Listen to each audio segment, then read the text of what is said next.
ஒரு கார சட்னி ரொம்ப ஈஸியாக ஒரு 10-12 மிளகா நீங்கள் காஷ்மீரி மிளகா கூட சேர்த்துக்கிட்டேன்.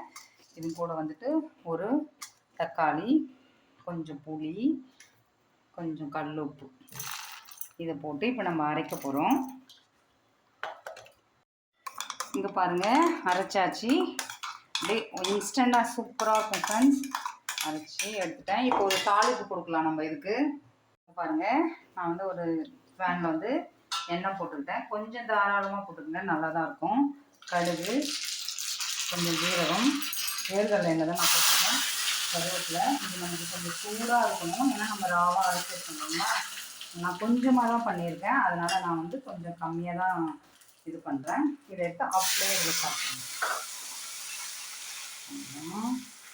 இன்ஸ்டண்ட்டாக ஒரு கார சட்னி ரெடி ஆகிடுச்சு. இது நம்ம எதுவுமே சேர்க்கல, பூண்டு நம்ம எல்லாம் பூண்டுலாம் சேர்ப்போம் இல்லைங்களா, அதனால இப்போ நான் தோசை போட்டிருக்கேன். அவ்வளோதான். நான் இங்கே வந்து முடக்கத்தான் தோசை போட்டிருக்கேன். நீங்கள் எந்த தோசை வேணாலும் போட்டுக்கலாம், சூப்பராக இருக்கும். அப்படியே வச்சுட்டு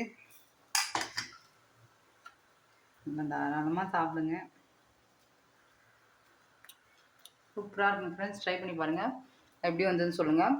இன்ஸ்டண்ட்டாக ஒரு கார சட்னி அப்படியே 5 நிமிஷத்தில் செஞ்சிடலாம். லைக் பண்ணுங்கள், ஷேர் பண்ணுங்கள். நெக்ஸ்ட் வீடியோவில் பார்க்கலாம்.